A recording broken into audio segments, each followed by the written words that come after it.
Painful? You don't know the meaning of the word. You made that into almost feel like a horror movie. That's kind of the vibe I'm going for with these things now. Hello, everybody. I'm seeing some names out there that I'm not familiar with, but hello. I'll get to the chat in a minute. But how are you doing today? That was a good one. Yeah, I did like the horror aspect of it. It was. Yeah. I wish you would have made it just a little long. I think you could have stretched it just a little. I know. My time constraints was purely the music. So yeah, that's fine. But yeah, we're here. Some people have already mentioned my choice of thumbnail for this one, which I decided last second because I was like, well, people might notice that. But we're here with in my opinion, the best Fantastic Four movie. I don't know. We'll decide that later. You know, you had an opinion a little while ago. Mhm. But yeah. So how are you doing today? I'm doing fantastic. How are you? There you go. You know, just a little. It's been a lot of YouTube lately for me. So I'm this week is the first time I'm not making a video in a while. So that's good. I'm taking a break off until the Senior Fantastico and the Quattros. But the but yeah, this one I was actually, it was funny because when I first put this one on the schedule, I wasn't sure if I should do it the week of or the week after or like what. So I was just like, screw it, we'll do it leading in and then we'll go from there. But I figured that we needed at least 4 people for this one. You know, it was, and the first person, he hasn't been on in a while, so I don't even remember what I used to say about him. But he is the first person that I ever streamed with on a movie besides Critical Drinker, and that is the Blue Collar Loser. Yeah, right. I know you never say anything good about me, so. But well, you've been working like during this time slot a lot, so you know, I'm always in the chat. You know that. I know that. You always send super chats that I can't actually tell what they are because it doesn't translate over. Yeah, you have to be very careful how you word stuff like, hey, you bald bastard, what's going on? Or like, Dark Hour, go fuck yourself. And you have to make sure Dark Hour, go F yourself. And yeah. Like yeah, they will. I've had that problem before where like I've said something and I'm like, what word are you censoring in this super chat? Like why it won't let me do it. And I have to go back and change a word. And then it's like, no, it wasn't that one. I'm like, okay. So that's what's creative. Yeah. Yeah, but it's been a while since you and me streamed together, and I'm glad that you're here for this one. Yeah, well, it's like you said, dude, when this came out, I think because people, man, we had Blade, we had X-Men, you had Spider-Man, but over time, this isn't compared to like Fan 4 Stick and this new one coming out. I think this one is, I mean, Tim Story, the director, he wanted to make it a comedy, and let's be honest, Fantastic Four, if you were going to pick an IP back then to make a comedy, it would be Fantastic Four. I mean, it's kind of hard to take them seriously for what they are. I think this damn sure has aged well over time. It's got a genuine heart to it that we don't see a lot anymore. Oh, let me my audio is roller coastering. Let me see what's going on with that. That's weird. It's saying, but yeah, certainly better than Fan 4 Stick at this point. Oh yeah. I mean, I do like a little bit of the backstory, but yeah, like we got to see Reed and Ben's friendship through school and things like that, but. You know what? Yeah, and Chris know what's going on. Chris Evans, let me bring in before I fix my audio. Let me just bring in our second guest, and then I'll fix what's going on. So he's been on multiple times. But he's also one that hasn't been on for a while. He's the golden reach around droid of choice, the protocol droid with the hemorrhoids, and that is Z3PO. It is I. I'm back again. Thanks for having me back, Dark Hour. Thank you for being back. You guys talk amongst yourselves. I think I know what's going on with my audio. I'm just going to fix it real quick. Sorry, it's the first time doing this. Yeah. So we were talking about Fan 4 Stick. I've seen that film precisely 1.5 times. Really? Yeah. What was the half? Well, I fell asleep during the first watch. Oh damn! So about halfway through, I just drifted off and never watched it again. But then it turned up on TV about 6 months ago, and I had it on in the background. And I thought, yeah, not surprised why I fell asleep. This is absolutely terrible. I think the most interesting part of the movie is when Ben was working for the U.S. government, and we never got to see any of it. Like, wouldn't that have been kind of what you focused on? That him going on these missions, doing things, but no, quick scene, and that was it. Yeah, and definitely. And I like when Michael Chiklis, because he was pretty big for the Shield back then. Just the stories about the suit and the practical effects. Where he always said that he was losing like 20 pounds a day in body sweat. So they would come in, I guess, the back of the suit. They had this big air conditioner, like these big hoses, and they would put into the back to cool him off because he was in that suit for like 15 hours a fucking day. And he goes, how's going to the bathroom? He goes, yeah, we don't talk about going to the bathroom. Like, he was probably pissing in a damn suit. Absolutely. So it all worked out in the end. I mean, I think it looks better than just a CGI mess of the thing. So in Dark, sorry. I don't think I could have managed with 60 pounds of latex on. Yeah, for that much money, I think we would have managed it. And plus, in Dark, I've said this many times, is people, I think, often with a thing, they assume he's some kind of like 10-foot fucking monster. Ben Grimm is only 6'1", and he's very wide, but people think he's towering over the fucking Hulk. The thing's never been a big character, so I thought Chiklis was the right size and frame for that character for when it came out. Yeah. Well, he also had the right voice and accent, which is something that is desperately missing from this new version. Definitely, and that's why I'm glad Dark Hour series. Dark Hour knows the Jersey. He definitely goes more into the Jersey accent, especially once he's in rock form. He does the thing talks with a big gravelly voice because he's a fucking rock monster. His vocal cords would sound like that, and Chiklis talks a lot different as the Thing than when he's Ben Grimm, as it should be. Yeah, great point. I always like the line that Johnny says when he looks at him, he's like, "Where are your ears?" Yeah, we need to go into the physical parts of this. You can definitely see the older younger brother dynamic between the two of them in this movie. Oh yeah. And it's great that they work upon that right the way through the storylines, that they have this rivalry between each other, but when it all comes down to it, they know they're both family. Yes. Yeah, that's one thing damn sure in both films, but the first one right here is the Fantastic Four is the Marvel's first family, and they really focus on the family dynamic, family. And we'll get into it later. The best thing I like about this film is that, all four of these characters are very powerful in their own right, but the premise of the Fantastic Four is like nobody by themselves can defeat Doctor Doom. It takes the combined effort of all four of them to beat the bad guy. That's why they're called the Fantastic Four. Can you guys hear me now? Oh yeah. Okay, so I think what was happening was I had a program. It's really high. Yeah, it was clipping actually. Hold on, let's see. I think I know what happened. Like, I don't even remember anything about Michael B. Jordan as the Human Torch, except that he was just on fire the whole time. Pretty much. It was such a weird idea. Like, okay, we're gonna have where their powers are constantly going, but these machines suppress them. Yeah. And even his attitude, like, what was it? Like, how do you feel about I'll never forget that quote. How do you feel about the controversy having a black giant storm? He goes, well, fans need to shut the fuck up because they're all going to see the film. They're all going to see the film anyway. Yeah.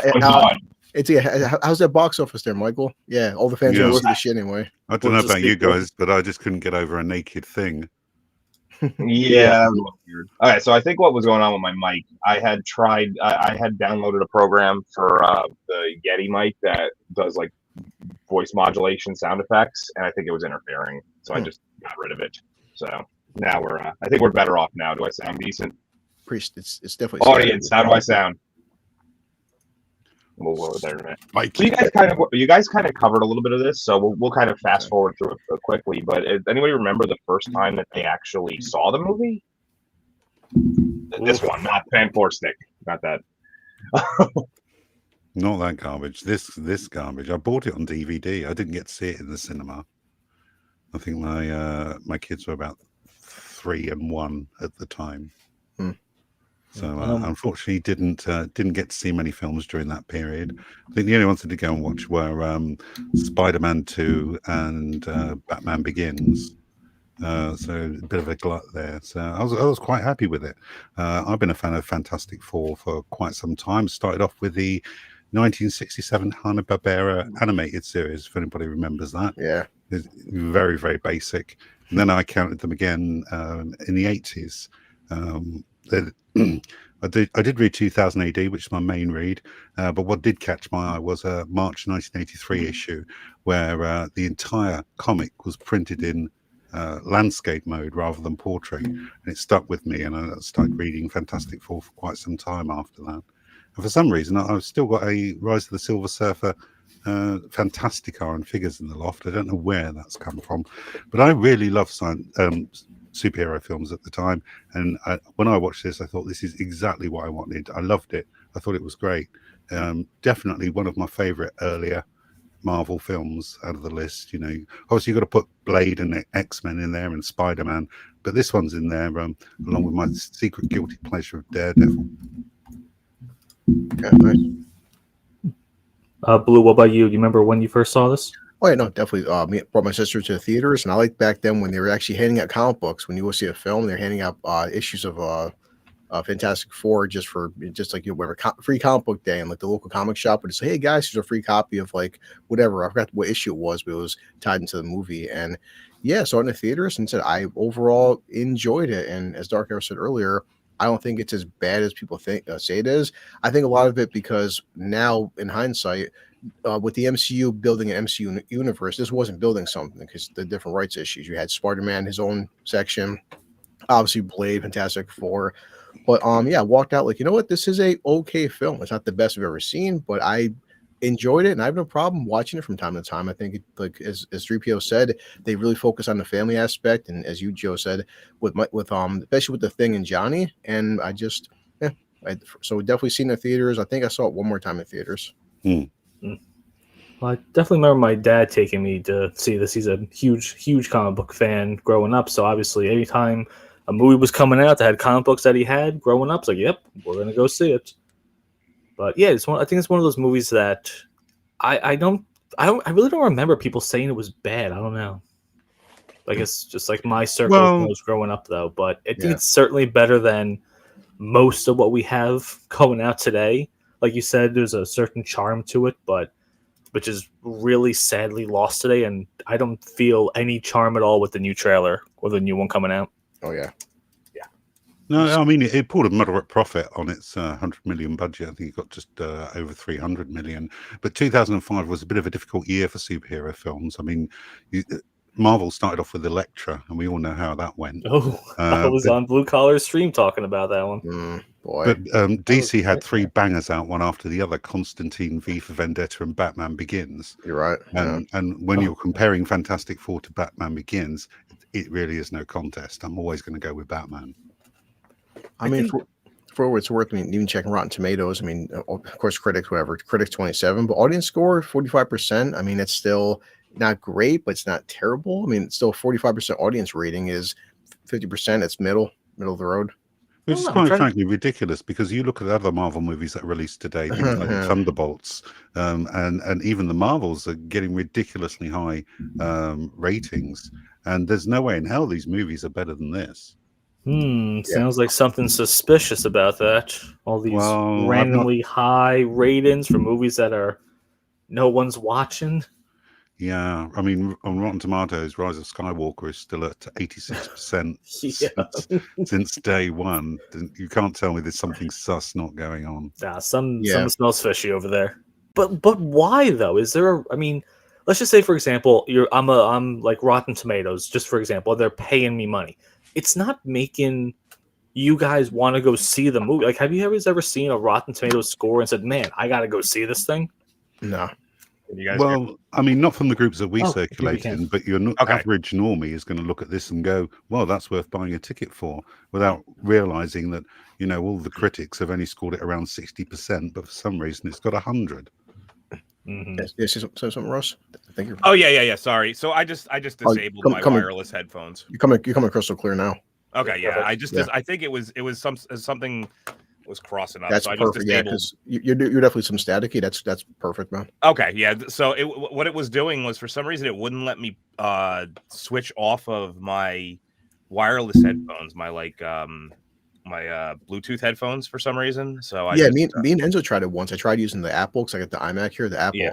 wireless headphones. Because dude, it fucked up my entire thing. So I've been using wired ever since because of that. all right. Well, I'm just trying to figure out. Okay, so what did you guys? I said the first time that they saw this movie. Oh, we're talking about our first time other stuff. We didn't talk about Fantastic Four yet. Oh, okay. No, I'm kidding. So actually, I went to see this with a girlfriend in high school. If that's what we're talking about, why not? Oh, We're at it. And I remember at the time I wasn't the biggest fan of it. But what are you in like a wind tunnel, Joe? It's like no, what's going on? yeah, it's just like that sounds. It's my mic. Sorry, my thing might be on some. There we go. Anyway, so it's honestly we're not using this software much longer. I just need to figure out the other one. And I remember I didn't like it at the time, but as I've gotten older, this has grown on me because I realized that it was actually a pretty it's compact. First of all, they do a really good job of getting it going right off the bat. All the actors did pretty well. I think that everyone was cast really well in this. We're going to recast it at the end for 80s. But yeah, I say that we get into it though, unless anybody else has something else they want to say before we get going. No, I'm ready. As people said, man, I don't know anybody that actually hated this. It wasn't the top tier of comic book films, but no one I know ever said, "Oh, that's a shit film." They just say it's okay. Cool. I mean, it was. I think one of the problems was that it came out around the time some of the greatest comic book films of all time had come out. You know, you had X2 and Spider-Man 2 coming out around the same time, so it kind of got lost in the shuffle of that. Yeah, you know, and this sort of kind of underperforming, coupled with Spider-Man, with X-Men 3 not being good, completely derailed their planned. You know, well, I guess the second one was really the one that did the underperformance. It derailed their crossover idea, but we'll talk about that a little bit more later. Yeah. Crazy. All right, so let's start this off though. First, start off with a beautiful logo, and then we get to see Von Doom Enterprises. Of course, he's building statues to himself, the egomaniac.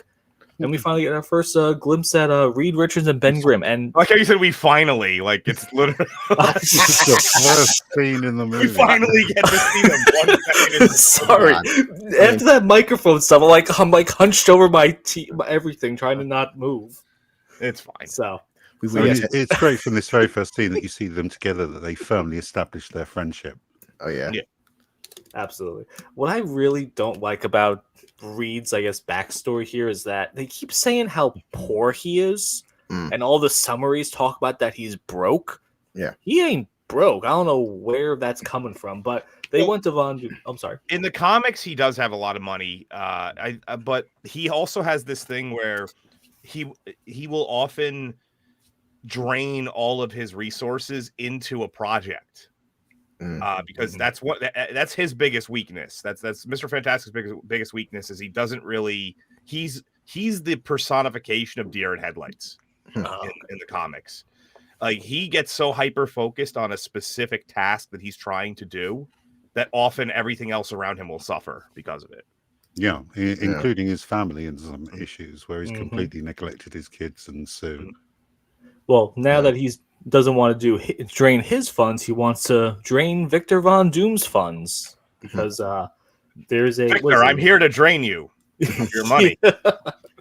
Yes, there's a cosmic storm making its way in the Earth's atmosphere, so they're going to try to do some experiments over there that can help human life, help us with medicines and things like that, and of course Victor has the means and the money back in to make this project happen. Yeah. There's the real star of the movie. Oh, absolutely. She really, honestly, she was the biggest name at the time. Her and Michael Chiklis were pretty much the two biggest names at the time. True. Oh, absolutely. Yeah. And I guess what is it? Julian McMahon. He was. This was around when he was in Nip Tuck, so he was. I don't know actually how to pronounce Mr. Fantastic's real name, the actor. Oh, it's like Ian Grufford. What? Say again? Ian Grufford. Is it Ian? Because it's like spelled with like an O. I thought it was Ian. It's like Yawn.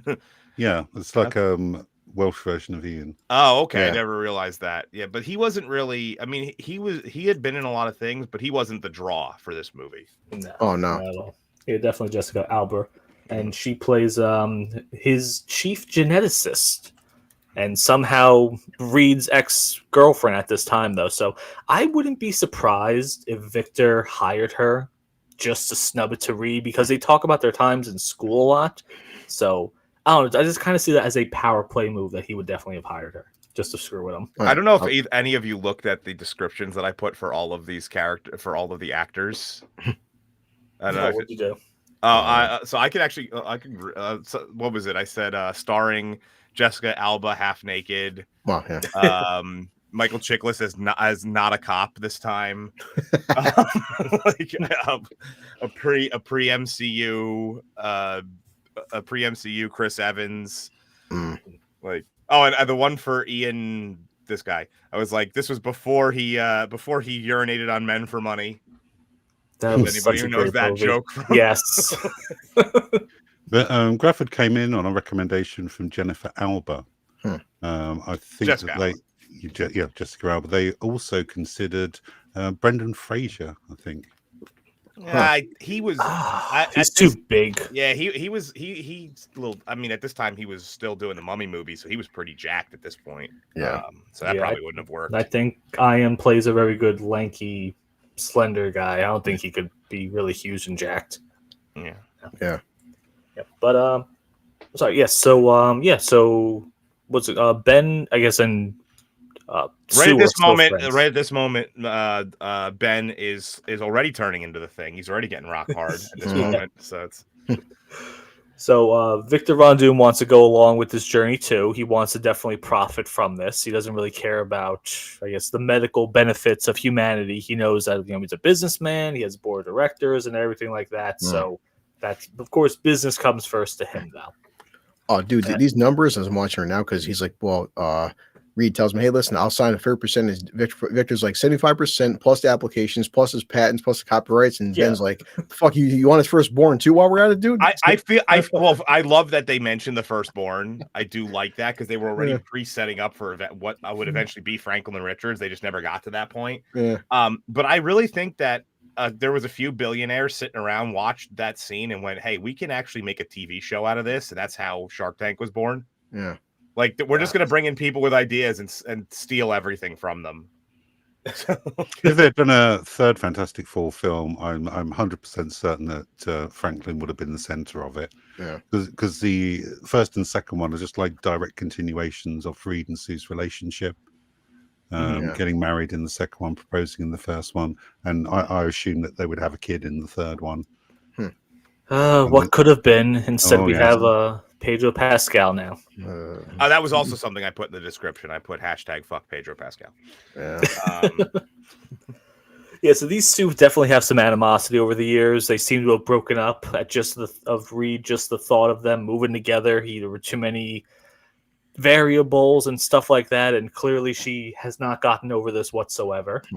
And then we finally see pre-MCU Johnny Storm, who's going to be flying. This was Chris Evans, like, not too long after Not Another Teen Movie. With that whole banana. Yeah, with the banana split. This is like basically the start of his career for the most part. Unfortunately, his end is being skinned alive in Deadpool versus Wolverine. Yeah. Well, we do find out that it was his own fault. He did actually say those things. So. But Johnny's going to be flying the plane, and of course Ben is furious about him. He calls him the underwear model and explains the story how he crashed a NASA simulation because he brought in 2 Victoria's Secret models. I do love that line. He's like, he crashed a simulator. A simulator. Like, it doesn't move. And right now we get a little backstory of Ben. He's engaged to this woman, and obviously they're going to have a happy future going forward. Laurie Holden was like really hot at this point too. This movie was like full of hot women. It really was. The casting director was a horny dude in this movie. Like, they know what they were doing. Plus, it gave loads of bald men hope. Mm-hmm. It did. And speaking of horny men, we get to see Jessica Alba in the suit, Damn. though. I know, right? But Reed, always the nerd, is more focused on, wow, this suit is so, the Unstable material is molecules. perfect. Exactly. A suit made from unstable molecules. I've been working on something like this myself. I know. She's staring at him like this, like, Reed, just look right here. And he's like, no, come on. It's like, I tore this thing in half. Please notice me. So then they go up to space. Again, no timetable of how any of this happened. It's like the next day, Von Doom just shot him up to space. He has a space station. Oh, sorry. I was gonna say one of the reasons why I think they fast forwarded this was because a lot of people loved Spider-Man and not so much X-Men, but they loved Spider-Man. But the one complaint about the first Spider-Man movie was that the first act was kind of slow. Him getting his powers, because it was something, and uniquely with Spider-Man, I don't think they really needed to do that because it's it's well known how he got his powers. It's like it's the zeitgeist for the last 50 plus years, and almost like 75 years, but like the Fantastic Four, they're also well known, but I think the audience did need to be shown this a little bit more. Now they don't. For the newest one, that's one thing I will agree with that they're doing is they're not really showing this immediately. From what I've seen, they kind of start with it. Well, everybody knows the story because we've had 3 different versions of the movie. Yeah, I mean they did the same thing with Spider-Man in Civil War. Origin story at all. He just is Spider-Man. That's why I said. Sorry, Joe. I was going to say, but James Gunn said that there are certain superhero stories that we don't need to be retold, like Batman, Superman, Spider-Man. We don't need to see them just as how they got to where they're at. Just start the movie. We all know what happened. I mean, I've seen Batman's parents executed more times than Order 66. Yeah. No, he's right. It's okay. There is the alternative way of doing it, which seems to be becoming the norm, of doing like micro flashbacks to it, which is fine. Yeah, and I do like that. They did that with not only like how they're doing it for this. They did it for what was it? The Incredible Hulk. They did it. That was kind of where they started doing that, where they didn't have to show you exactly how it happened. Yeah, it's like they showed you like enough. Yeah, the whole the pre was the 5-minute opening sequence. Just like pre credit flashbacks. That's it. Yeah, exactly. But I like the dialogue here though, because Ben explains that he redoes the talking, he does the walking. So, and they had Sue talk about Johnny, that he's always a hothead, and Sue always says that she's invisible all the time, and Reed's always stretched himself in 1,000 different directions. So, just like that little subtlety, I like that a lot. Not too on the nose with anything. But Ben's going to do a spacewalk. The idea is that they're going to grab some. I don't know what exactly the plants are though, but they're going to bring them out into space, and they're going to get hit by. I was always a little confused by this. So they're obviously one of the things that you do tests on first whenever you're doing anything is like before you even do rats and stuff, you try small plants because it's a living thing that you can easily get a lot of. And but how these plants would survive in the vacuum of space, I have no idea. No, they're in some kind of a capsule, aren't they in a bio package thing? Probably. They almost fast forward through this too quickly to make it make any sense. Yeah, because Johnny Hand's been the container. It's like this big metal container, but each plant's like a big metal or glass tube. I guess that makes sense though. Just like you said, just rush through it because we really don't need to know all the minutiae of it though. But yeah, Ben goes out there to do a spacewalk. And as this is going on, Victor decides this is the perfect time to propose to Sue. And as this conversation is happening, all the sensors are going off because Reed's calculations are wrong. The cosmic storm is moving a hell of a lot faster than he predicted. Yeah. I don't know why Sue was hesitant to say yes. Jessica Alba had a kidney infection while she was doing this scene. Damn. Would that make me say no? I don't know. I mean, if somebody proposed to you and they're literally a billionaire, why would you say no? He's not only a billionaire. Oh, sorry. In this continuity, he's not, but he's also a king. Sorry, Blue, what were you saying? Oh no, because it's the point, because he has, he's rich and good looking, but he's not Reed. Yeah, but maybe not being Reed is a good thing because Reed didn't propose at first. You And know, he's them also moving kinda together. limp. Yes, that's true. But now he's there telling them, "Hey, this is the storm is moving," and Von Doom's like, "Reel him in, then." Yeah. Yeah. So the storm's coming up. The timing on this is insane. By the way, they're like it'll be here in 6 minutes, and then like 20 seconds later, it's there. I mean, it is probably a very unpredictable thing to figure out, but Doom's.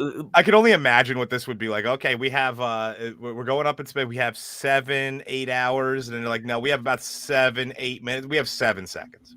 Yeah. So the shields on the spaceship, they're supposed to protect against the cosmic rays, and of course, Von Doom is already closing all the shields, trying to strand everyone out there. But Sue's like, no, you gotta bring them all in. But it's like, no. And yeah. So as Ben jumps to the space station, yeah, he doesn't make it, of course, and is hit by the cosmic rays, and they're all smacked by him too. It's kind of like, what a scary ass scene right there. This is almost body horror. What happens? Absolutely, it is. I love how the cosmic rays impact each of them, and they both have a reflection of the power they're going to get. Yes. Yep. The one thing that always bothered me about this movie, and I kind of get why they did it. So obviously, we go on to find later on that Doom gets powers from this, which is a departure from what he's always done in the comics. He's always been technology and magic mixed together. Yeah. And I understand why they did it though, because it would have been a lot to also get that involved. So this kind of streamlined it. This was like an executive decision that was made. So yeah, no, it works. Yeah. Especially since they're just trying to, rush the story and everything too. But they wake up. I'm sorry, Ben wakes up on Earth. Have no idea how they got them there, but Johnny's telling them that you're so deformed. It's okay. We got the best doctors, but he's just joking with them, and he's perfectly fine though. So yeah, we do really get the brotherly relationship between these two pretty early on, even though Ben was completely against having Johnny along. I think they did a good job with that still though. Well, he used to be his CO, so it's like this. It's a weird kind of both brotherly, but also almost father-son dynamic as well. There's a little bit of both in it. Mm-hmm. So I do love how that whole gag, by the way, completely plays off of the fact that we know he's going to be the Thing very shortly. Yeah. It was so. But it's also like as comic book fans walk in, you're like, well, did he already transform into a Thing? Because we don't know, because we're still seeing it from his POV. Mm-hmm. Yeah. So Reed goes to visit Sue, and Von Doom has completely bought out every florist in the town. But Reed tells them, hey, well, put the sunflowers there. Those are her favorites. Yeah. So she wakes up and, of course, sees the sunflowers and realizes, yep, Reed was here. I don't really like their relationship, though. I don't know. I just don't really buy it. But I don't think anybody can. You mean Doom and? No. Sue and Reed. It's just, I don't know. Just I always hate these relationships. Of them historically in the comics is that it doesn't make any sense. Like Sue has always been drawn as or made into an extremely attractive woman who could have pretty much any guy she wants, and she's interested in the nerdiest of nerds. And it's you have to remember this was also the origins of all these characters were written by nerds. Yeah, so like of course they wrote it like that. So back in his company, the board of directors are not happy at all with this. This costs them a lot of money. Publicity is not good whatsoever. And then we get to the absolute worst nurse in all of human history. The best. I mean, she's the head nurse. Exactly. There's one thing I'm not sure how much Dark Hour would notice at the small stuff when Reed's talking to Johnny. He's like, "Hey, look, you got the grandpa thing going on," and Reed automatically he gets the white sideburns, which he's the first person to get like physically altered by the powers. Well, they're actually all getting slight alterations right now. It's just his is the most apparent immediately because it's like it's front and center. Yeah. But this is happening. Like clearly he didn't just start heating up right this second. Exactly. Your heart. Why? Thank you. So are you. I know, like he has a 200-degree fever, And she's like, "It's okay. I won't tell anyone about this." But Yeah, he that's tells her, pretty "Yeah." good. Well, I think she kind of looks at it and is almost like, this can't be right. Like, this doesn't even, Yeah. even if she is a terrible nurse, a standard human being with logic would just be like, nah, that's got to be broken. Like, there's no way that he's 111 degrees above average temperature and not even feeling it. Like, Exactly. Yeah. On top of it, when she's patting his face, you think she's like, "Oh, goddamn, son, it kind of hurts." Like, You would think so, right? Yeah. Yeah. So Ben wakes up. He's okay though, but he keeps telling Reed, he's still feeling the effects of it though, and yeah. it's a really quick little scene of them just talking about it. But well, he got the brunt of it too. You have to remember that he got the worst shot. He was outside of the shield. Like, they all got it, but not quite as bad as him. Exactly. So then we get the date of Johnny and, as I say, the worst nurse ever. They're going snowboarding, and I do want to point out, by the way, there's a line that he said, he's like, when do you get off of work? And she says 4. He's like, well, at 4:01, meet me at the top of the mountain. Like, how the fuck was she gonna get up there? I love the way Chris Evans plays Johnny Storm. I think he does a fantastic job as Johnny Storm. I mean, he really captures that youthful, just throw caution to the wind that happens with him. Yeah. Honestly, I mean, he's no Michael B. Jordan, mind you, but he's trying. Well, the problem is then we have Joseph Quinn talking crap about how Chris Evans did it, how he was a womanizer and something like devil. I mean, he was a hot young dude. Like, of course he was. I know. Yeah. Exactly what Johnny Storm is supposed to be. Yeah. Yes. And not to mention, I mean, obviously, if you look like Chris Evans, you're gonna be a fucking womanizer. Exactly. Literally hot. So as he's snowboarding, his powers start, I guess, coming alive right now when he crashes into the ice, and this woman just says, "You know what? I guess we'll just have sex." This man literally combusted right here, fell into the ice, butt naked. This is normal to me. I don't know why. It's a small dialogue too, where they're snowboarding. She's like, "You're on fire. Yeah, you're pretty hot too." No, you're actually on fire. Yes. So back at what hospital is this? It's like a private. This is literally look how Victor's like private mountain hospital in the Appalachians. I don't know. If it has helicopters that you could bring them to the mountains and stuff like that. This is actually likely. This isn't a hospital. This is likely some sort of research facility that they're just using as a makeshift quarantine hospital for now. I guess that works. Yeah. So the three of them decide to go out to lunch, and as Victor's at home, though, he's seeing some of the changes in his injuries, or like a little metal underneath it. He has absolutely no idea what's going on. It's the Epstein Hospital. Oh God! Don't ask about where it's located. We won't be able to find it. He's like, "Goddamn, I was on Nip Tuck. Look at my fucking perfect face." Well, somebody pointed out before. I don't remember who it was, but I never really put together that Nip Tuck and The Shield were both Fox properties. They were both FX shows. FX, and this was a Fox thing. I didn't really think about that ever until someone. I don't remember who that was, but I'm sorry that I didn't highlight it before. Oh, okay. So Ben is, of course, having some. He says he has some indigestion, but just again the brunt of the changes happening. But a lot of awkward moments of just Reed and Sue just trying to connect over here, as Von Doom's for some reason sitting at home looking at a bottle of champagne by himself. As you do as a billionaire. You don't go do things with your money. You just go home and yeah, exactly. And then, actually, it is funny though. Only recently, I mean, especially with Coldplay concerts and billionaire CEOs, but no one really the era of like the super public, having fun CEO is relatively recent. A lot of times, like, you had your Warren Buffetts of the world who were just kind of behind the scenes, not really doing much, making a shit ton of money. Yeah, that's good. Obviously, they would go on vacations and stuff, but for the most part, they just kind of sat, like, they just made money. And it was Richard Branson was pretty much the first, like, in your face kind of billionaire. Yeah. So Sue starts changing, starts going invisible as Reed's talking to her, and she knocks over a bottle, and his powers start working too. As Dark Hour said before, like, stretching powers are hard to get right, but considering the time, I don't mind it. It seems like dated CGI, but stretching a human skin, it's really hard to get right. It's like no matter what kind It's of not CG a cool. It's not a cool looking.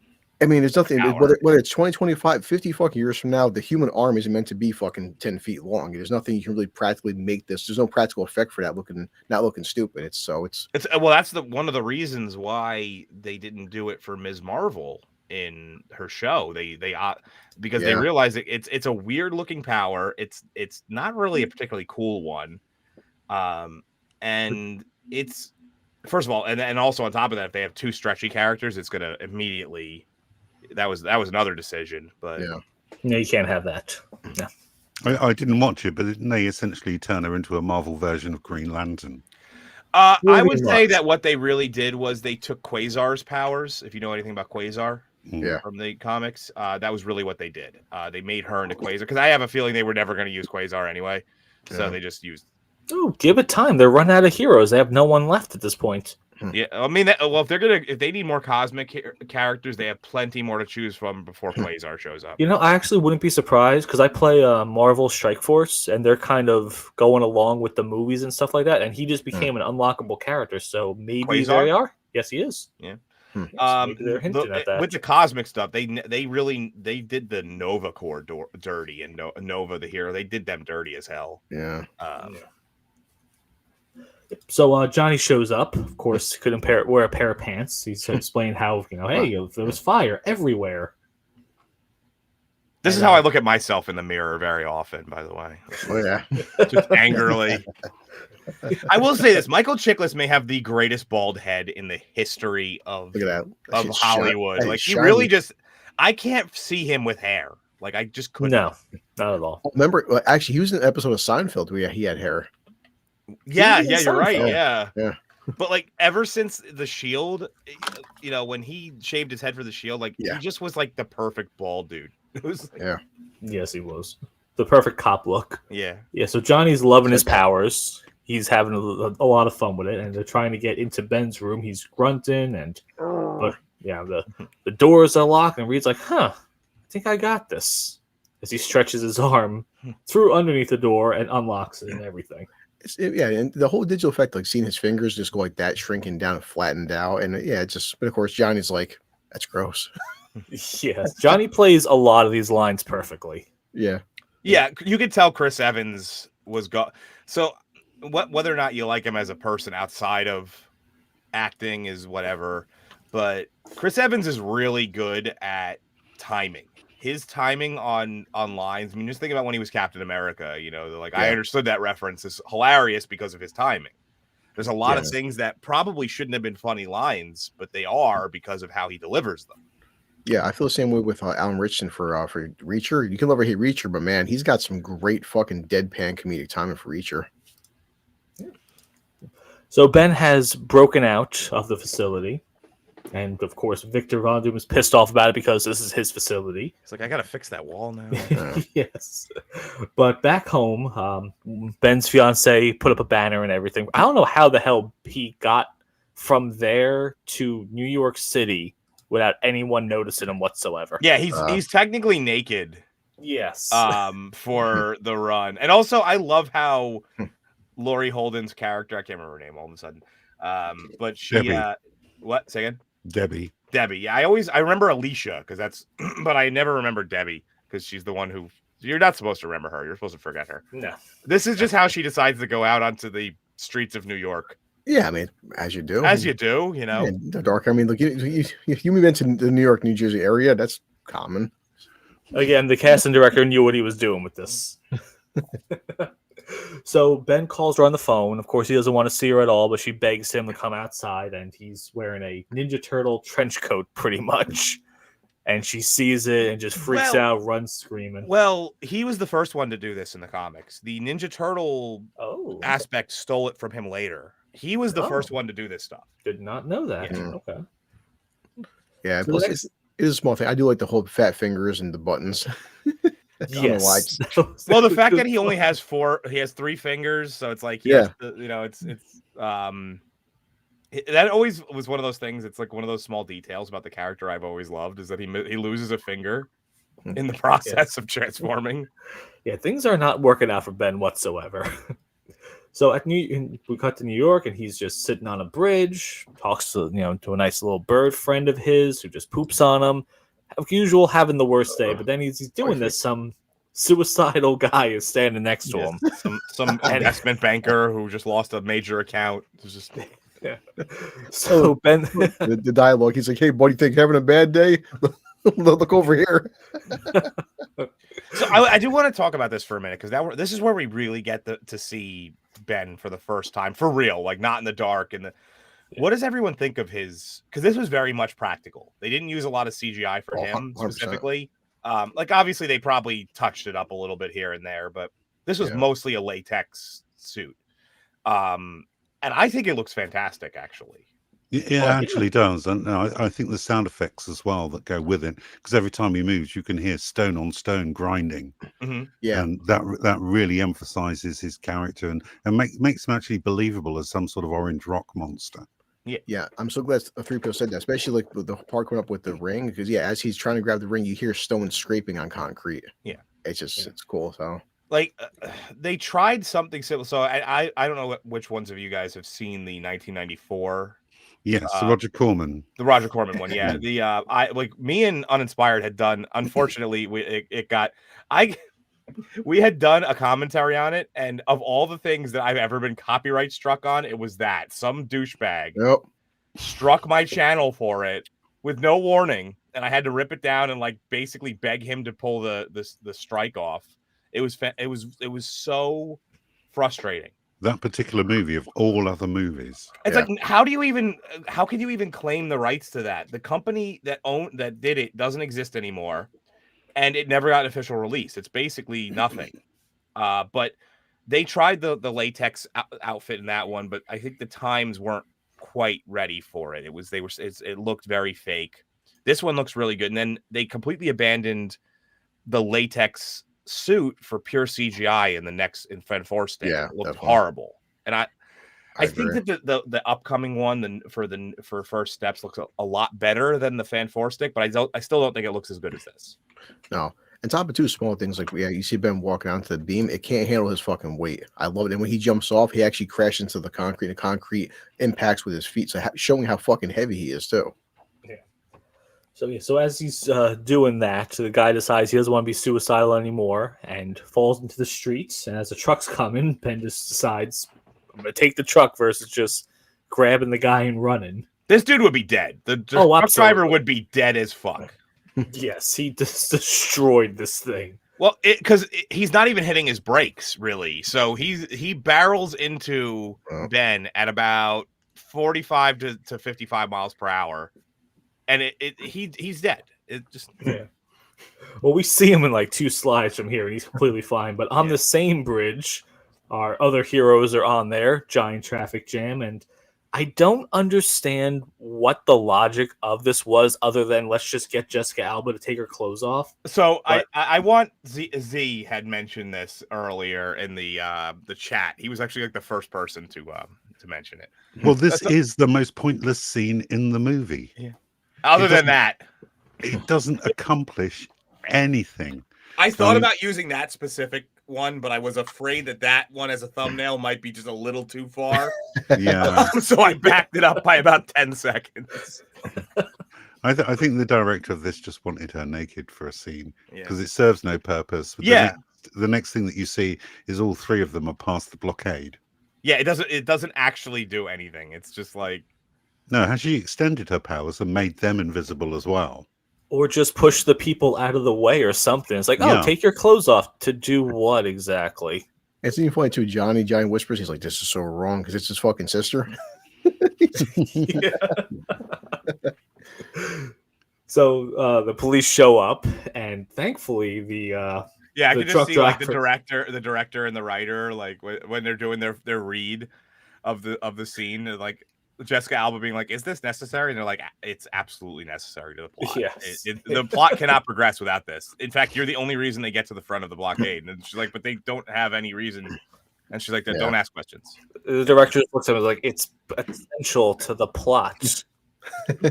Oh, that story there too. It's like, he's like, yeah, sir, but put the man down. Like Ben looks at the guy, they look at each other like, as he puts him down. Well, we have a clip here of this whole thing. It has no sound, so make sure you unmute yourselves. This also, the fact that Johnny blocks it doesn't really make any sense. He doesn't control fire. He produces it. But he did jump in there instantly to save this little girl.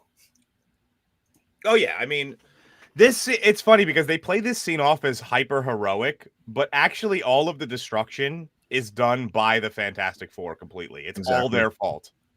Yes. Can you go to part 2, please? Yes, of course. Thank you. That's this one here. Yep. But I do want to mention that like one more time. So like, because they were obsessed with bridge scenes were all the rage in this this 1999 to 2007 range of comic book superhero movies. They loved bridge scenes. It was just a thing. But this is the first time where we really see that the heroes are the ones doing all of the problems. Usually it's the villains or they're fixing a problem. It's very weird. It's not just here either. The entire accident is down to Reed's miscalculations. So he effectively bankrupts Von Doom later and gets him turfed out. Everything is their fault in this movie. It's so sad when you look at it like that. Yeah, you're right. Everything is Reed's fault, and I don't blame Von Doom for a second. All that stuff that just happened, that was, I mean, if you want to extend it out to it's Reed's fault by extension, yes, but that everything that happened right there was all Ben's fault. That entire accident was all his fault. If he would have just let that guy kill himself, they never would have been dubbed the Fantastic Four by the media. And Von Doom's watching this at home, and again back to the CEO, the board meetings. They're voting his ass out. He is just cost them billions of dollars. Again, the publicity is not good with this, so they're pulling a Green Goblin on him. Exactly. Yes, it is very you much can't that. Do this to me. You know how much I've sacrificed. Is there a reason why is that why they did this? So they can have the parallels of it? I do think that they were trying to. It's very easy to see all the things that were being stolen from successful comic book films at the time. There's a lot of parallels to things that happen in X-Men in this as well. You can see, and I do think that also hurt it a lot because there was a lot of what would seem like unoriginality at the time. Okay. Oh, also, because I know Dark knows more comics than all of us, but I do like the bridge scene. Z knows his shit too. Don't downplay Z. Well, definitely with the whole bridge scene as well. I do with the fact the Invisible Woman, she's getting a nosebleed, but out of the four of them, she's the only person where technically her powers increase because right now she's like, I mean, Reed outstretches. Ben doesn't get stronger. Johnny just gets hotter. Johnny eventually learns how to control it better, and he can go like he can basically pocket like what she has to do for him at the end of the movie. He can eventually do that himself. Okay. Well, he can control where the fire is in the middle. Yeah. And it's more hyper focused. But Sue is actually the most powerful of the. Oh yeah, well, that's what I'm saying. It's not even close. Yeah, that's what I'm saying. What so far, but out of the four of them, so far she's the first one. It actually drains her using her powers, and to the point that her nose is bleeding. Versus later on, then later on she is really fucking powerful. So she does train her powers in the next two films or the sequel. At one point, so obviously there's ridiculously leveled characters in Marvel. You have your Galactuses, your Celestials, you have the One Above All, and all of these other characters in between, Dormammu. But of like the ones that are really Earth-based, Sue is one of the strongest because she can manipulate energy fields. She's on par with Magneto. Yeah. She manipulates light. She like the way that Magneto manipulates magnetism. So she can create a bubble around your head that will cut off oxygen and kill you. Yeah, or a force field around your heart. Yeah, she can do a lot of crazy shit later on. She said something like that, similar in the second movie, right? Yeah. She tells it to Doom.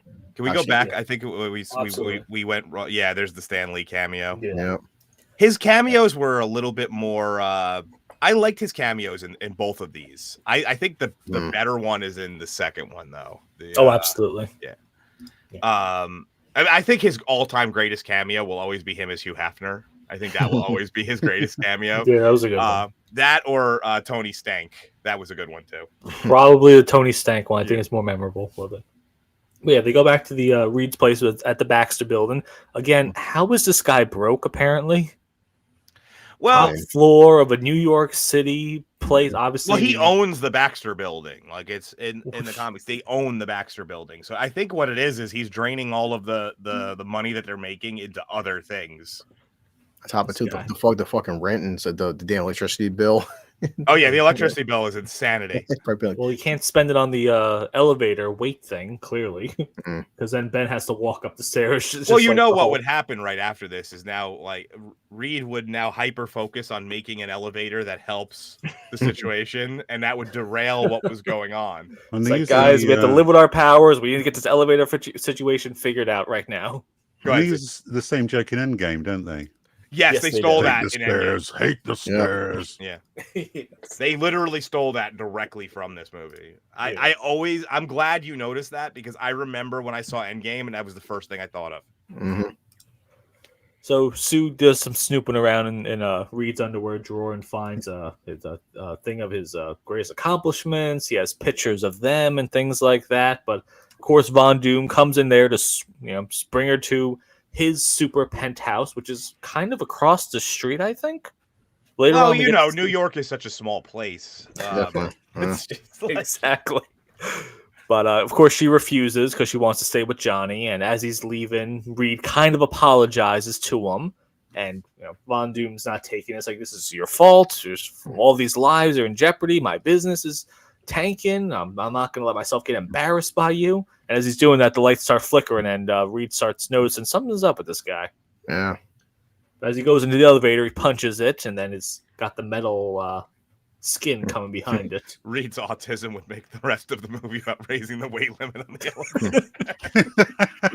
Well, I remember there was a scene in Malcolm in the Middle where Bryan Cranston's character, he had to go out to buy, let's just say like flour or something like that. Mm-hmm. Then he turns on the car, and the car is not working, so he tries to change the battery, and then this isn't working. So yeah, Reed would definitely just do everything. The thing that happens with Reed a lot in the comics, where as problems crop up, he kind of derails what the previous problem was and goes on to that one. He always is trying to address the thing that just happened. Basically, that's the thing that he does in the comics a lot. It sounds, but more he like always, I will always give him this. One of his core elements of his character is that he is always trying to help Ben. That is a thing that he's always trying to do. He brings in every specialist he can to do it. He brings in at one point he brings in Bruce Banner to work on possible gamma stuff for it. That's actually how they end up fighting the first time. Do you think Ben wants to be cured? Definitely. Later on, no. Really? Okay. Early on, yes. Later on in the comics, he becomes so used to being the thing that it's not a problem. I know, like, there's one run where he can turn it on and off at will. And was that in the John Byrne era? I have to look it up again, because there is a point where he does go back to being Ben. He does a couple of times. They have had him go back a few times. Yeah. So as they do a lot of montages in this movie. Because now it's okay. Let's get everyone. We'll check out Johnny, see how hot he can go. Let's go an X-ray with Ben. Let's try to X-ray Sue and everything. But there's a great line in there, might I add? The like, how bad is it? I used to smoke. There were a lot of fun, witty lines like that in this movie. I think that's a lost art today, sadly. Especially, and they intersperse it with Johnny fucking with them. That's my favorite part. Is because he doesn't have really a contribution to the scientific aspect, because he's a pilot. Like, he really can't do much in the scientific realm. So he's just messing with them for the most part throughout the movie. Pretty much. Yes, and I think a lot of this is down to Chris Evans, because he ad-libbed quite a bit throughout this movie. Really? I didn't know that. A lot of his lines are just quips that he just came up with on the spot.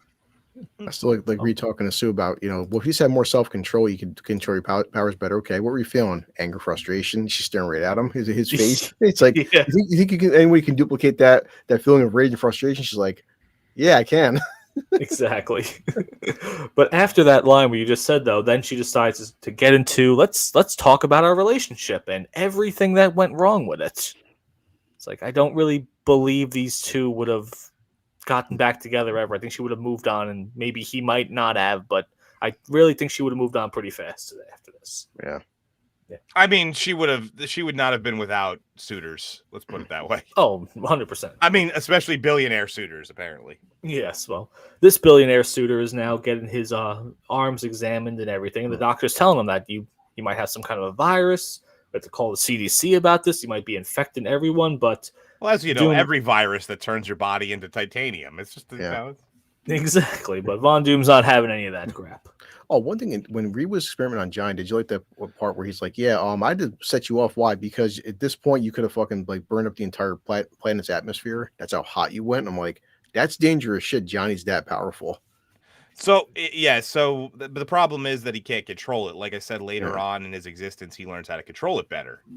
So but I would just say, but out of the four of them, I know Sue's considered the strongest in some ways, but the fact that Johnny could set the Earth on fire if he wanted to. The power scaling tends to be Sue very close behind is Johnny, and then significantly behind Johnny is Reed, and then at the bottom is Ben. That's usually how the scaling goes. I don't think Reed has anything really. I mean, he could stretch.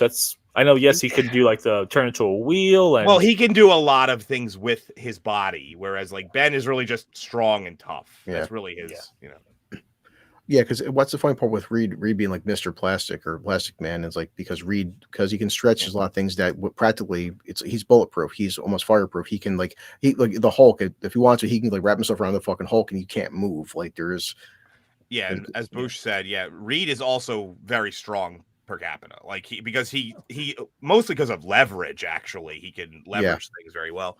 The fact that you brought up Plastic Man, he's actually Reed is significantly less powerful than Plastic Man, though. I don't know if you know that. Really? Plastic Man can stretch infinitely, whereas Reed can only stretch to a certain point, and then he has effectively pulled his molecules too far. Yeah, and Plastic Man can also mold himself into objects. Yes. Well, Reed can do that to an extent as well, but not very limited.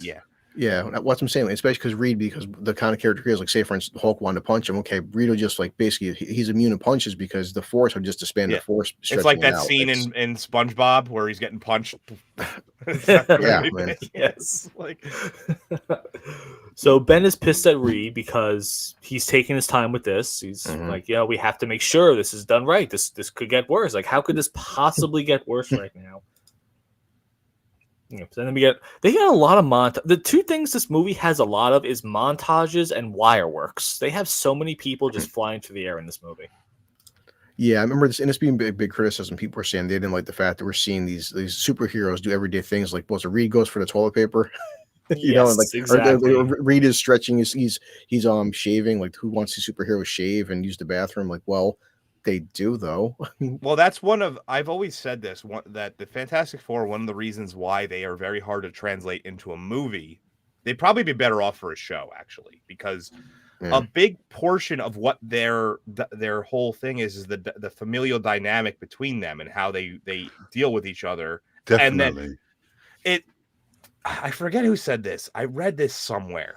And I want to say it was in a comment on like Open Bar or something that I was on once, or maybe it was in the chat. I wish I could give credit to the person who said this, but if they happen to watch this, I'm giving you credit as best I can. It's not that they are superheroes who happen to be a family; they are a family who happen to be superheroes. Yeah, and that is the difference between them and like the X-Men.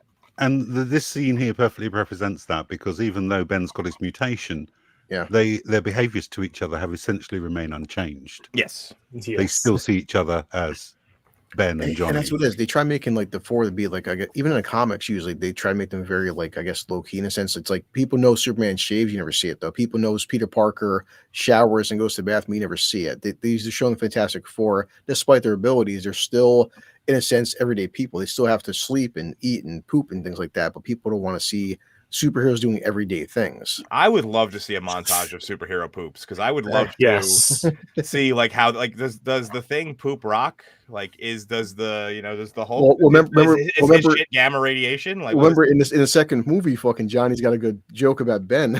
Yeah, about his sex life. I do love that. A huge chunk of these interactions are Johnny having to adjust things that he would do normally because of Ben's skin not made. They also do it with Reed as well, because they're doing his reflex test and it's not working with the standard little reflex mallet, so they have to bring out a full-on fucking hammer and hit him with it. Yeah. That's what I'm saying. It's so like just everyday practical stuff, and I think people for these characters they want to see them. They want to see these guys take on Galactus their first film.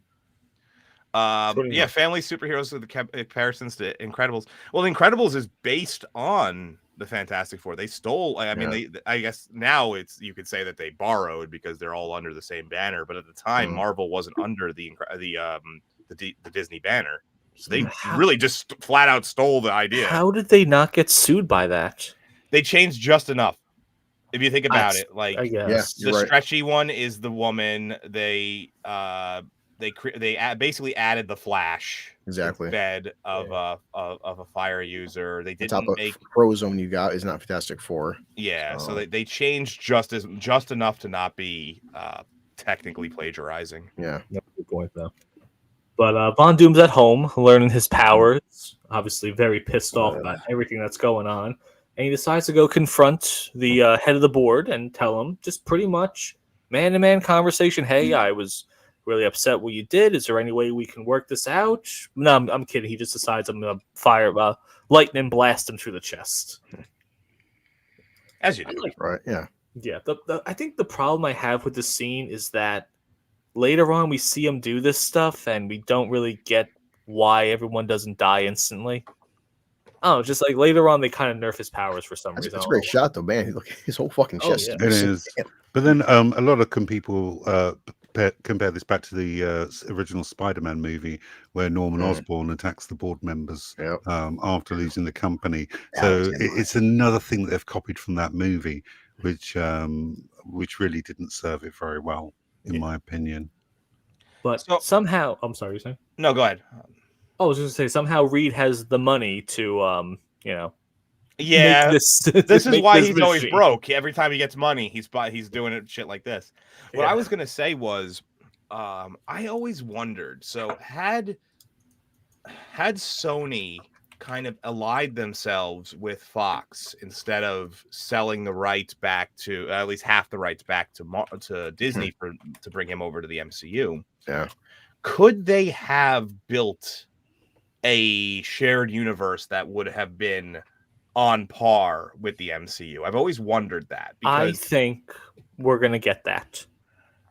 Well, I think after everything we got now with Deadpool and Wolverine, I really wasn't a huge fan of it. A lot of it was nostalgia bait. I think Doomsday coming up, there's no movie there. I've done so many things. I've done a lot of updates on my channel about Doomsday stuff. I have no idea what this movie's going to be about, except they're going to it's just setting up for Secret Wars. That's all. No, I'm saying like the movie's just going to be, hey, we're going to bring in every person we've ever seen throughout Marvel. So right now, I think Marvel should be looking at, okay, people want to see nostalgia. Give us Wolverine and Spider-Man in the movie. Give us the Fantastic Four and Ghost Rider in a movie. Like, just give us all the mashups that we wanted to see. I would. So now, like, I don't want to turn this into like a complete rewrite idea. And yes, I'm seeing everybody mentioning The Fly. We'll get into that in a second. There's definitely some Fly comparisons going on here. I do believe that if Disney would have put some thought into this, because they clearly want the Fantastic Four to come from outside of the main Marvel universe that they have currently. They could have taken X-Men. They could have taken the Spider-Man is already over there, so we have to take X-Men. But all these other properties that they've been repurchasing back, created a second universe of all of them shared together. Let that run for a little while as its own thing, unconnected, and then merge them, and it would have made sense. A two-parter that merges both universes together. Exactly. That would have worked a lot better in my opinion. There's nothing that specifically states that Ghost Rider is not in this universe. There's nothing that specifically states that Daredevil, I mean, that version of Daredevil wasn't in this universe. Didn't Ghost Rider appear in Agents of S.H.I.E.L.D.? That was a different one. That was Danny Ketch. Yeah. That wasn't Johnny Blaze. Not the Nick Cage version. Yeah. No. Yeah. It'd be really funny as we're talking about Reed, as you can't pay attention to anything. Imagine like Ben comes in and says, "Oh, cool, the machine is ready to go." Like Reed's like, "Oh no, this is the new elevator I built." Yeah. Like, what do you mean? We don't have the funding for this. See that scene, just something simple. Him eating a fucking popcorn with his hand. That is so great. It's a really nice touch. Yeah. I love this username, by the way, Cicada Sonic. I like it.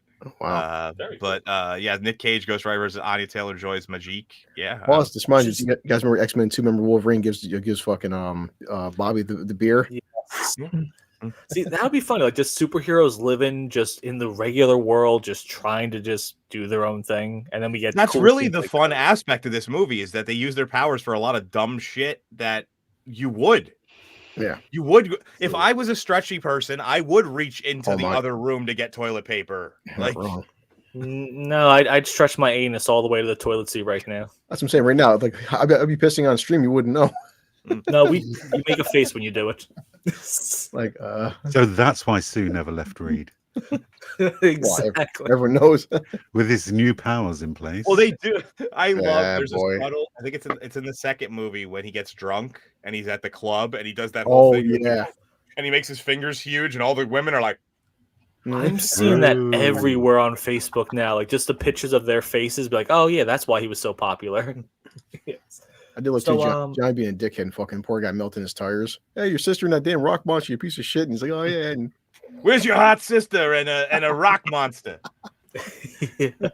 So Johnny has been very bored at home, so he decides to go to a motocross championship thing. We have a clip of this. Yeah. It has this one and the fight after, so make sure you unmute yourselves. Yeah, he's one of the things. Oop, did it freeze? No. oh yeah. No, you're One of good. the things about this scene Play is on. he's fucking retarded. Is what He absolutely Yes, is. that is a problem. He could have set the entire marquee on fire. Yeah. Imagine if I want to see like an Before- alternate comic book world where they just all go bad. It's like the heroes and villains are flipped. It's like, yeah, Johnny Well- can set fire to the entire world anytime he wants to. Marvel doesn't really 100% have that, but Injustice is basically that for DC, Yes, exactly. where a lot of Yeah. the heroes are villains and vice versa. See, I just showed Also- right there where Hal looks at Reed. You punch him and he's immune to physical attacks. If he Hey, wants to. Flyboy. Also, the product placement in that scene was Oh ridiculous. my god. Yeah, actually, I would just like to point out that Pepsi was involved, and I am at that moment in the movie, I gutturally just had this reaction where I was just I couldn't Yeah. handle it. But then I saw the Whopper, the burger. I was like, okay, And then you got hungry afterwards, yeah. It's also you when know, a Johnny Whopper is a good thing. You know, when Johnny hit Ben in the back with the little flame, I know he just tested him, but also still question in terms of movies, like what is Ben's durability? Because he's a rock creature. Like, how do you hurt Ben? Depends on what kind So of you're looking at. he's very durable. He's below someone like Colossus. Colossus is more durable than him because he's metal. Yeah, Technically, it depends on the continuity. Sometimes Ben is rock. He's actually rock. Other Yeah. times it's very thick calluses, basically, that are Mhm. rock-like. So it depends on which version, but he's on the higher tier threshold of durability. yeah. Because when he fights the Hulk, doesn't he still spit up blood normally? Yes, yeah, Okay. he actually does have blood in his body. And there have been instances where chunks of him have been broken off. Yeah, So Von Doom has gone full evil mode right now. He's doing nothing but revenge. I have no Mhm. idea what Von Doom industry makes, but they have rocket launchers. rocket launchers Then and cold machines? satellites and Yeah. cryotherapy equipment. Little bit of everything you everything. could possibly need. Exactly, like Yeah. my Roku TV now. It has ads for they have their own line of cameras and stuff like that. So I guess once you make your billion, it's just Like I he guess just, I'll he invest just in rockets. raids one single one of his warehouses, like a heat-seeking missile, cryotherapy equipment, rock dissolving acid, and a a what is it? scissor to cut Reed. No, and night vision. Thermal goggles to detect someone who's invisible. Perfect, got it all. Exactly right. And I think at this point we are halfway through the movie and we still haven't got to the end of their origins. That's true. Yeah. it's one thing Tim's story does get right though. I do like the fact that like Ben talks to Sue. He's like, Ben, we're in this together. He's like, Sue. He's like, he's like, I'm the one who looks like this big freaky creature. He's like, I would do anything to be invisible. And they really do focus on why Ben, who wants to walk around the rest of their life looking like this. Yeah. I mean, eventually it's one of those things where you, I guess, would live with knowing that I'm this way, but I can save the world. So it's the price I pay, the cross I have to bear. I guess that's what I'm asking before. Like, would Ben want to be cured after you save the world? like I said, when he meets Yeah. Alicia in the comics, and in the movies, effectively, it does make it better for him because she accepts him out as he is. Now, it raises a lot of questions about the strength of their bed and his blood flow issues. No, And she's into it. It seems. but I mean, he's rock solid all the time. So Yeah. she actually, this Kerry Washington, the actress here, she does a really good job, except in one particular sequence, which we obviously don't have the clip of. But she does, because when you're playing a blind person, it's you have to keep your eyes very forward because Yes. you wouldn't be reacting to the things around you. But when she does turn her head at one point, she screws that up. You see her do this where she's looking and she's moving at her head back and forth, and she's locked on him, which was a thing she wouldn't be doing. Yeah, that's why like how Charlie Cox really plays that character so fucking well. Absolutely. It's hard to do. It's really hard to, like, seriously, take 5 minutes of your day and try not to move your eyes. Yeah. And imagine doing that for an entire taping of a television show or movie. Yeah. I also think this was one of the first race changes I remember, because I remember sitting in theaters with my dad. He's like, "She's supposed to be white in the comics." Yeah. So this is the one that started it all. It seems. To be fair, I mean Kerry Washington. No, the one that started it all. I'll get back to you in a second. The one that started it all was in Batman Batman Returns with Harvey Dent. That was the one that started it all. Go on, BC. Oh, yeah. That was Batman. Yeah, what was? yeah, because they took him out for the second one, right? Didn't they? Yeah. Oh yeah. So Yeah, but no, I was just gonna say. I mean, to be fair, if you're gonna race swap anybody, Kerry Washington's so fucking good looking, I didn't care. Yeah. So if we get back to Von Doom's place, and he has this beautiful, terrifying mask given to him by the people of Latveria. Humanitarian Oh, yeah. contributions. We made this scary ass mask of you. I mean, it looks cool, but it's just I can't imagine. Oh, you did such a good job with peace and humanitarian. Here's a mask. But yes, so as he's there, he has cameras everywhere. I don't know how he has the cameras there, but I believe there was a race swap in. I've read Spawn, and to tell you the truth, Spawn is one of the comic series that is the hardest to remember anything that ever happened in it. Because it's mostly, honestly, Spawn was an excuse to just have really cool artwork for the most part. A lot of their storylines. So Victor finds Ben in a diner, and he's sitting down with him. It's like, does Reed really have your best interests at heart? Is he really trying to help you? Is he just fucking with the elevator all day and night? And Ben's like, no. He's my best friend. Just tinkering with the damn elevator all the time. But as we cut back to Reed, and he actually is not thinking about this. He's on a date with Sue. Mm-hmm. I think this might be a deleted scene. I don't know It why is. though. That is a deleted scene. Oh, it is. Okay. Yeah, because I'm watching Disney Plus right now, and so Yeah, because there's actually a decent number of deleted scenes in this movie. I think it was originally over 2 hours, and they trimmed it down to like an hour 40. yeah, because right now the official time is 1:45. Yeah, because he's in the suit right now. So why did he take his clothes off when he was sitting down? I mean, I have a couple of theories, but so they come back to the Baxter building, and Ben is of course upset because yes, you said I will spend every waking hour. I'll do whatever I have to get this right. And it's like, no, you're not. You're playing Twister with your girlfriend. So you perfect face. I was like, oh no, stepbrother. I did like something small. Remember Reed making his jaw more manly. Oh, like that. Hold that thought. We have a super chat from Aiden for 5 not real monies. The only thing I remember about this movie is Jessica Alba. There's actually, I do agree she's the most memorable thing about the movie, but there are some memorable things. Yeah.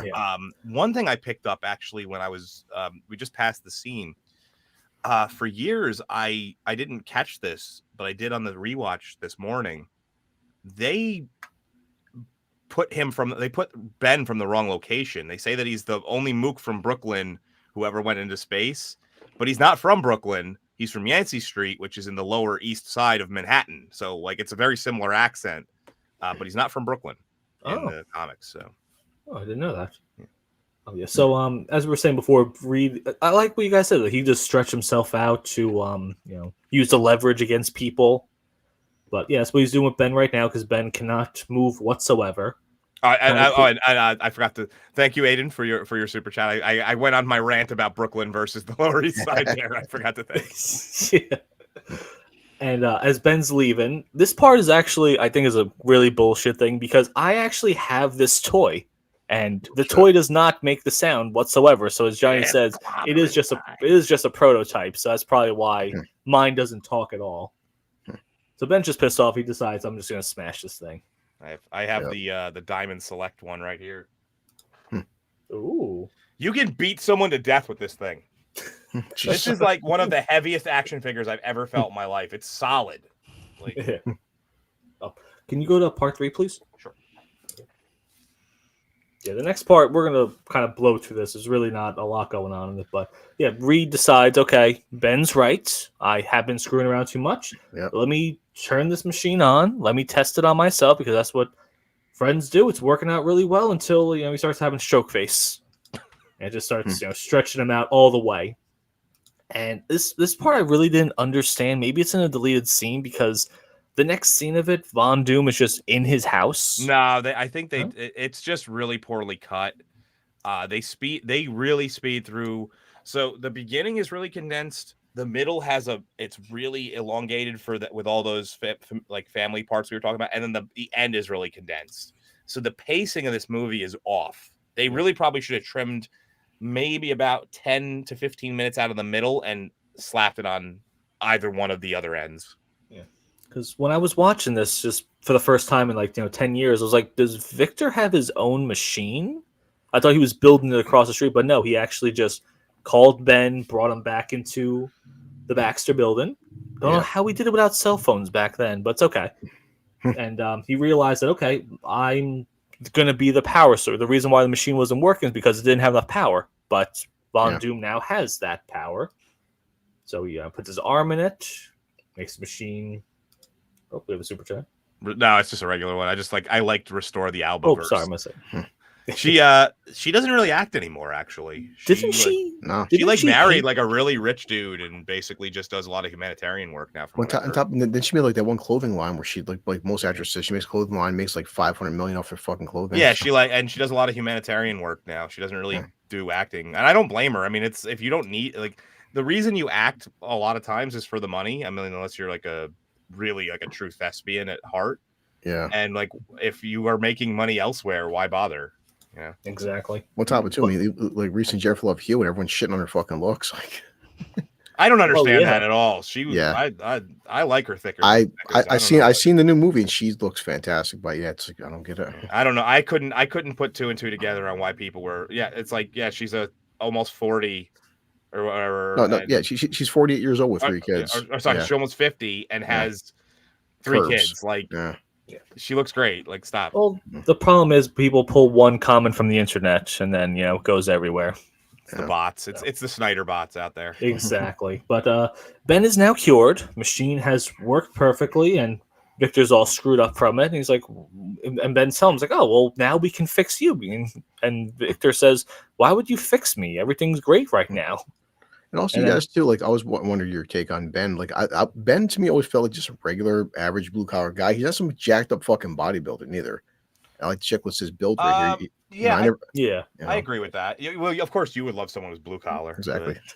I said, but Ben just seems like just an average working guy. People think that like most guys, remember that Toby hitting the weights for Spider-Man and stuff, and that like obviously Chris Evans for Captain America. The thing in human form isn't some 6'5", 260 Jack Reacher type. In the comics, he definitely has more of like a V kind of build a lot of times that when they show him. But he's also former military, so it makes sense,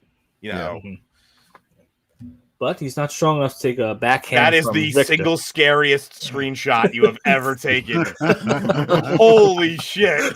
I was not ready for that one. So Reed gets up from his hospital bed and confronts Victor, and Victor's of course not having any of this shit. As he shoots him a couple times, shots him out of a window, and because the problem is now he's I guess with science with rubber and heat, now he can't control his elasticity, so he's just free falling at this point. Well, yeah, he hasn't. He still because he tried to do the cure, and it didn't take properly because he didn't have enough energy. That's why that happened. Yeah. Oh, I thought it was because he hit him with the lightning. Well, no, Oh, he was you're right, already yeah. having the issue with the stroke face and all that because there Mm. wasn't enough energy in the. Basically, he got a half dose of the cure, Okay. so his body is essentially trying to recover still.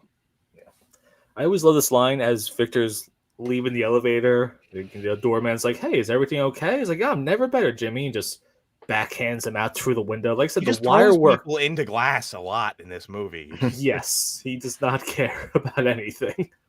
I think he doesn't even tell him why the long face. Yes, Yeah, he it's a had great. to do that. It would have been better if the face was drooping down. It's because it's clearly, if you go back, it's clearly not. It's Yeah. just a normal face right there. Yeah, exactly.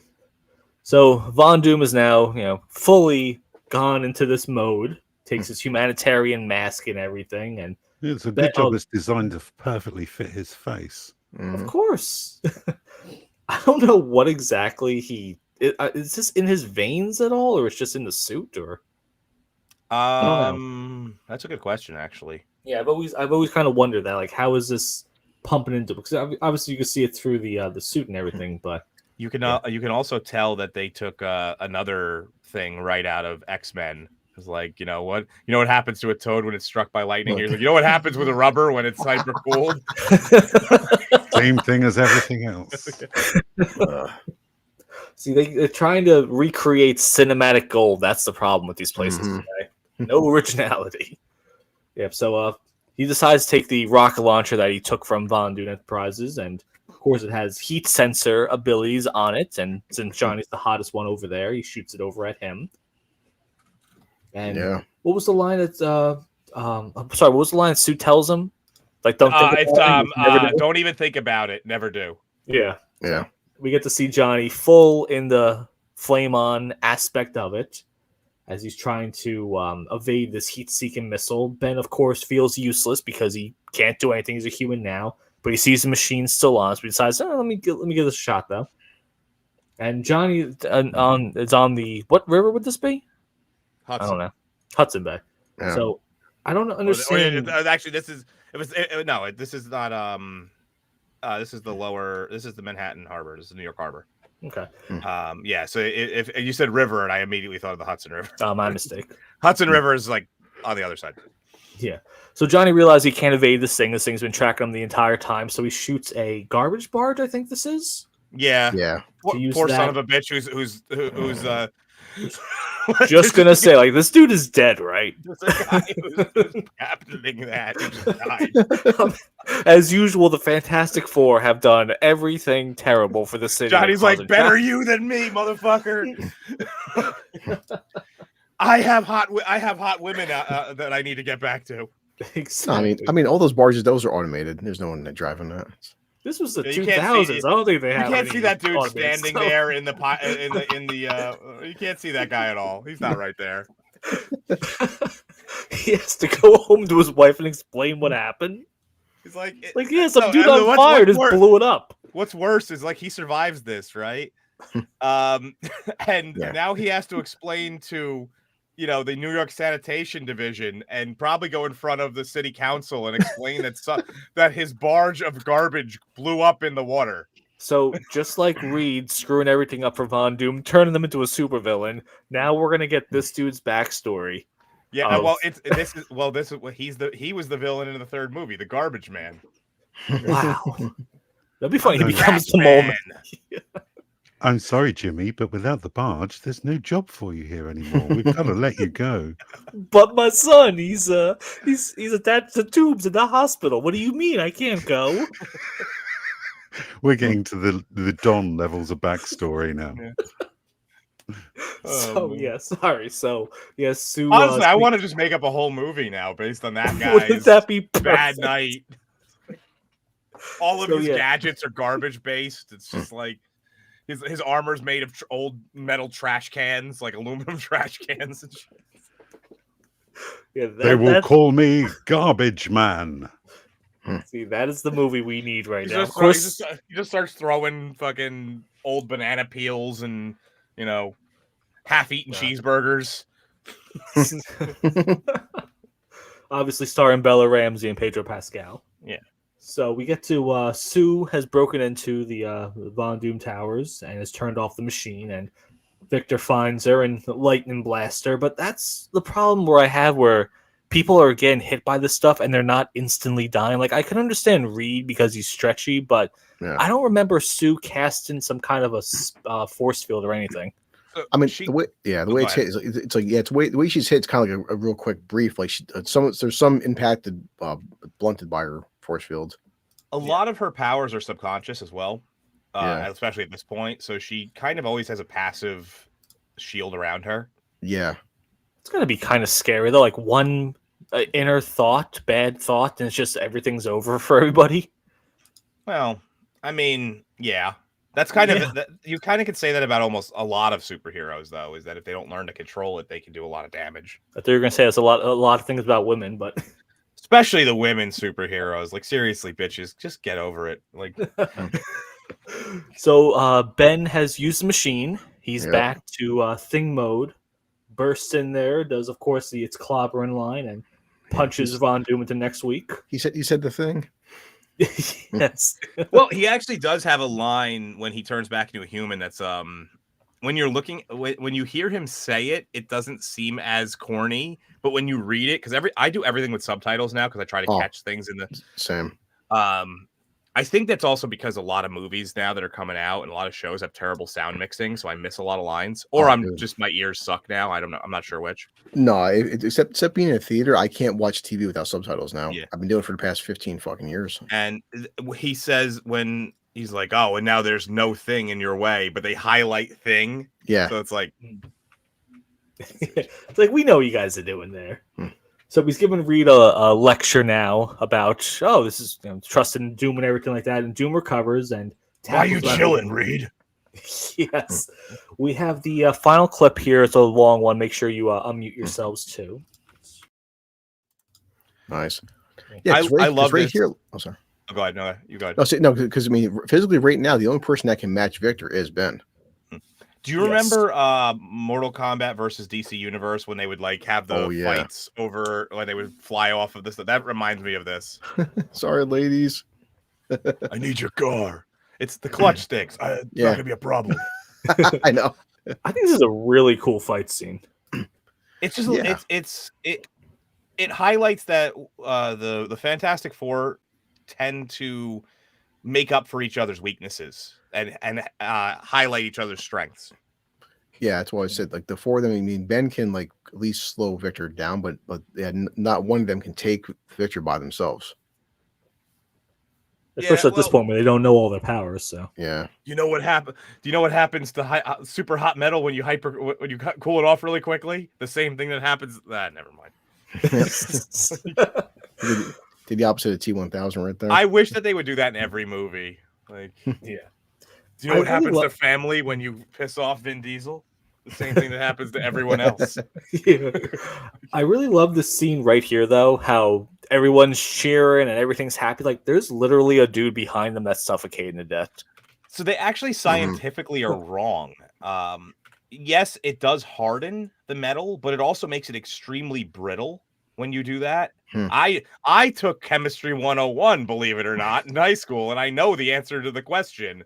And it's that when you hyper heat metal and then cool it off rapidly, it actually cracks and breaks. It doesn't just stay in place. Well, maybe because the metal is Victor's skin, so that's a factor. It's like living metal. Yeah. Yeah. What exactly? But if you're gonna do a line, chemistry 101, what happens? You can't go against chemistry 101. I mean, out of all the ways that they could have stopped him, they decided to imprison him in a tomb of his own skin. Is that not cruel and unusual? Yeah, these are not the heroes. I remember. And then they Ark of the Covenant his ass. Yeah. Yeah, because he's definitely not going to come back in the sequel. Or what they should have did was they have the whole opening sequence of him having a statue made of him. They should have put him right in the middle of Central Park and let birds just shit on him all day. Just like good point. So after they saved the day, I guess they threw a party for themselves in their own honor, and Reed decides to finally.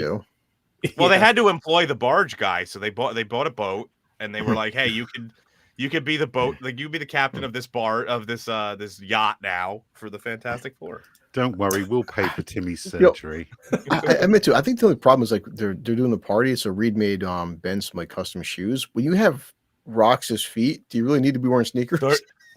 Custom made 39 quintuple E. It's like all right. Quite So, literally, like so. I wear a 13. That's like that is if you took my shoe and made it 3 times the size, it's insanity. Hold on, I'm thinking.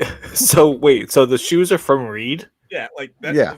like if you took this shoe and made it 3 times the size. I mean, they gotta be from Reed. There's no way. There's no one custom making Nikes that are fucking. It's a No, size. I'm just saying, like, you know, he hands Ben the shoe, and Ben looks at him and goes, "So, am I going to be a human ever again? Like, are you ever going to fix this machine?" Well, that's it. I think right now it's they just accepted it. Yeah, exactly. So Yeah, custom made 36 quadruple E. My God, these that's numbers. a little bit much. But yeah, so now Victor imprisoned in his own tomb of his skin, stuff like that. He's being shipped back to Latvia, I guess. Latveria. Latvia is a real place. Yeah, this is like the greatest assistant of all time, because obviously, you know, he's not talking at all. So this guy just instinctively puts him on the barge, and we see the machines aren't working right now. So obviously he's he's still alive in that thing. But it's like, yeah, you really hired the best assistant of all time. Yeah, But I wouldn't have given for somebody to be like, oh, go ahead, Z. Yeah, he's a proper Wayland Smithers, isn't he? Yes, yes, he is. Also, But I wouldn't have given for somebody to be like top men at the last thing. Also, people before the MCU, this doesn't have a post-credit scene and a mid-credit scene. It just has an ending. That's it. Well, that's the closest thing you get, because I think they do show a brief bit of the credits and then they cut to the boat scene. It's like a very I mean, but there's no tide until like phase 2. You know, it's the true post credit scenes didn't start till Iron Man. I mean, there was a few movies that had done it prior to that. Yeah. The most notably that I could think of is Masters of the Universe, when they show Skeletor is still alive, says I'll be back, and they never did another movie. Well, I think it's like what we talked about last week with X-Men, that they didn't really know if they were going to get another movie, so you really couldn't make a post-credit scene alluding to, oh, we're going to get something else, because this thing could have flopped horribly and no one would have known. Like now, obviously, movies have like 2-3 movie deals. The same thing with TV shows, but yeah, back then you could not guarantee that you were going to get another shot at this. Well, yeah, I mean, they weren't doing you had to have a decent showing to get greenlit again. Now they greenlight 5 movies before the first one even comes out. It's like, that's what I'm saying. With I posted that today, talking about the Superman money it's making. It's like, this thing's probably not going to make a profit at this point. So is everything going to be put on hold? Because if you're James Gunn, how do you go to Warner Brothers and say, yeah, give me more money, give me more everything, and I'm not going to produce you a winner at this point? well, they're in a rough spot with that. That is because they have put all of it on that, and they can do it one of 2 ways.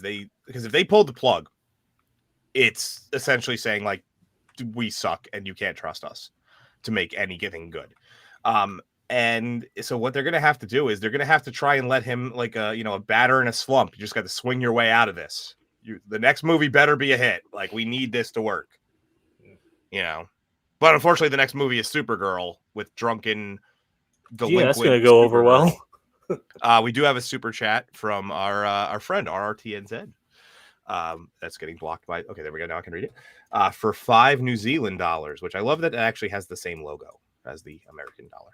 A better, more tonally accurate film than it gets credit for Doctor Doom was poor. Gets credit for Doctor Doom was poor. Sorry, I read that all as one. Rest in peace, but otherwise a decent film. Best Mr. Fantastic because he's Welsh. What are the odds? Oh man, it's good to see you in the chat, RRTNZ. He used to be he was one of the earliest fans that I had that would be in like all my chats. Oh, yeah. And then when we moved the timing, it screwed up for him, but it's good to see him there. Thank you for your super chat, my friend. Yeah, but gentlemen, that's the Fantastic Four movie. I think it still holds up today, and certainly better than a lot of other things we've gotten recently. Yeah, certainly in comparison with modern superhero fare, it's an absolute gem. Yeah, I mean, I agree with that. I think obviously it's a product of its time. You know, that's one thing with a lot. I'm trying to pull up my list for the where is it? My recast list, and it's making me look like I just had a fucking flashbang go off in my face. But the it's a bit of a product of its time, but it's not super outdated because they don't make any references to like current political stuff that was going on at the time or pop culture references. It's not really dependent on like any of the technology of the time being like a fad. Like they don't mention like iPads and stuff and being new. Like that's one thing. Like a way to date a movie immediately is to be like, oh, have you seen these new things called iPads? And then it's like 10 years later you're like, oh, okay, clearly this was but yeah, it's fun. It could have been a little bit better, but still a solid film. Yeah, I agree. So I actually made a slight list of people that I would have liked to have so I kind of like what we did last week, where last week was if we made the X-Men in the 70s. This one I figured, since we had the current one, then we had previous decade, and then all the way back to the 90s, I was like, okay, let's just go back to the 80s. We'll back it up one additional decade and kind of come up with people. And I want to throw out a couple that I think some of these are ones that I would just like to see. I don't necessarily think they're the best choice. It's something I think would be hilarious. But I'll let you guys pick which one I throw out first. So which character, and then I'll tell you who I came up with. Let's start with you, Chris. Okay. I don't see it, but no, I'm gonna say it. Okay. Yeah. So just pick a character. All right. One of the 5 main. So I have Reed, Ben, Sue, Johnny, and Victor. I don't have anybody. I don't have like Alicia or anything like that. I'll go with Johnny. Johnny? I think so. I went with, now remember, it has to be them from the 80s, them as their style of 80s. I went with Tom Cruise because I think he would actually do all the crazy shit with like the dirt bikes, and he'd try to be like, I want to jump off this building and be on fire. He would set himself on fire for this. He would literally set himself on fire for real. Yeah. So I said if there's anybody who would be willing, and he would have been in his 20s at the time. Yeah. He's got the charm. He's got the looks to be a lady. I got the look. Womanizer. Yeah. Yeah. Okay. And I think he would have been a great Johnny Storm for the time if it was made in like 85. I don't know if anybody agrees with that. I can see that for the time. Yeah. I literally think he would throw himself off of a building on fire. Like he would actually do that for the movie. But in terms of like where Tom Cruise was at that point of his career, though, would they be trying to maybe, let's just say, put him as Reed instead because he would be a bigger name? Like when did Tom Cruise really get that? I'm the casting director. Yeah. Oh, my mistake. You're right. He said in terms of personality, he's doing risky business back then. He's doing for Jerry Maguire, but yeah. I mean, and he would be going into a few years later. He'd be doing like Days of Thunder and Top Gun. So I felt like that kind of made sense. Okay, I guess Z, you pick a character. Oh, I'll go for Sue Storm. I went with, so like I said, Sue Storm has to be like this hot, unattainable woman that like doesn't make sense with Reed. So I went with Daryl Hannah. Ooh, good choice. Yeah. Quickly Googling who that is. Daryl Hannah is 10. You son of a bitch. She was. I think another good choice around that time would have been Meg Ryan as well. That could have worked as well. Yeah, she would have probably been, if you wanted to go a little bit more the science route. I was going more for like the just flat out bombshell that doesn't make sense with Reed. I was taking that aspect of it. I'm sure she could still play the character. I like it. Yeah, I'll go with that. I'm looking at pictures of her now. Yeah, it definitely works. Man, splash. Joe, I guess you pick one. I want to see who got for Von Doom. Gary Oldman. Ooh, okay. Yeah. I think that he is fantastic when it comes to transforming himself for roles. And I think he's also really good at non-facial acting. Because, I mean, you got to remember he did, the Elephant Man and all that stuff. And it was a lot of prosthetics on his face. He was able to get emotions across. He could probably play the whole character with the mask on, and you wouldn't even notice. Now you wouldn't feel like you weren't watching a character. Now, Gary Oldman's Doom, do you want to have him like this one where he's actually transforming into Doom, or he's just a guy? No, I would want him to be more like comic accurate. Guy in a suit. Okay. He would probably even get like like change his accent to fit. Yeah. What's what you're saying, Russ? I mean, like, because like everyone knows with Toby getting the organic webbing for this film, having Doom be part of them getting the powers with them, it was fine for this film. I don't mind. There was some things that made sense to change for the earlier Yeah. movies. There's just certain things that you like. You don't explaining Doctor Doom in 2 hours is really hard because it's like he's the king of Latveria. He has his own company that's this billion-dollar company. He's quite literally one of the most powerful magic users in the entire Marvel universe, and he's a technological whiz. That's a lot to explain in 2 hours. Yeah, I really think so many people obviously read as a genius, but a lot of people don't really understand how fucking smart Doctor Doom is. Yeah.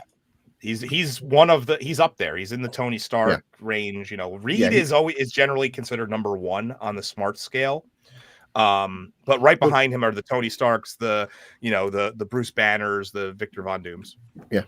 Isn't he often described as the smartest man in the universe? Reed? Yeah. Yeah. Well, I think that he's the smartest human. Yeah, he's the smartest human because there's obviously people like there's other species that can do other things. Doom and Otto Octavius obviously come a very close second. Yeah, Octavius. There's a lot of really great scientists in the. And this was my personal choice because I think it'll be fucking hilarious. It's a race swap for Ben, but it doesn't really matter because he eventually becomes Brock anyway. But I would have loved to see an actor who was just kind of coming into his own at this time. He was, it was Mr. T. That's the thing.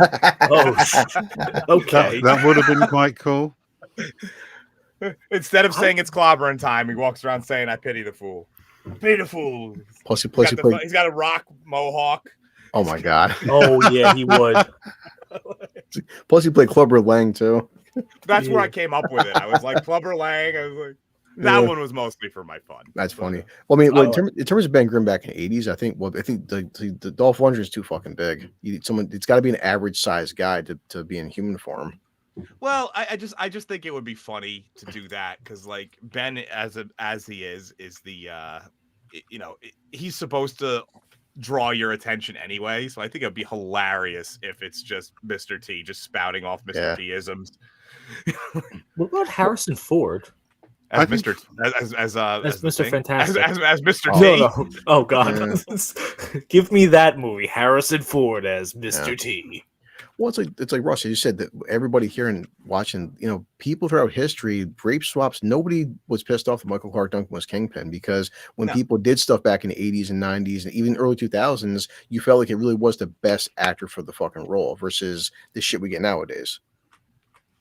I think he was the best Kingpin. If I'm looking at all the Kingpins, what I'm saying, back then, if anyone in the Fantastic Four was race swapped, they would have been like, "Hey, that this actor really does play that character." Versus now, you're only doing it for the wrong reasons. This could have worked too. Harold Ramis, I think, could have worked really well. I don't know why I didn't think of him actually. That's a good call. Yeah, but there's I think I'm going to change it. Harold Ramis. That's actually a good one. Yeah, I like it. Oh no, yeah. I mean, I figure you, Bush. I mean, D'Onofrio was great, but like for the time, rewatching Daredevil, Michael Clark Duncan plays a really good gangster fucking Kingpin. That movie. I actually don't, and I've said this on record multiple times. I don't like Vincent D'Onofrio's interpretation of Kingpin. I think the talking. He's too autistic. Come on. I'm just so happy to be. It doesn't. I would want my Kingpin to talk like this and really like bombastic. Like he does it from time to time in the show, but like I want him to be like that more often. Yeah, I love in the first Spider-Man, the PS5 Spider-Man when he fucking fights Kingpin. God damn, that's a great fight. Just showing how badass Kingpin can be. We never really got to see an unleashed Kingpin like that in a while.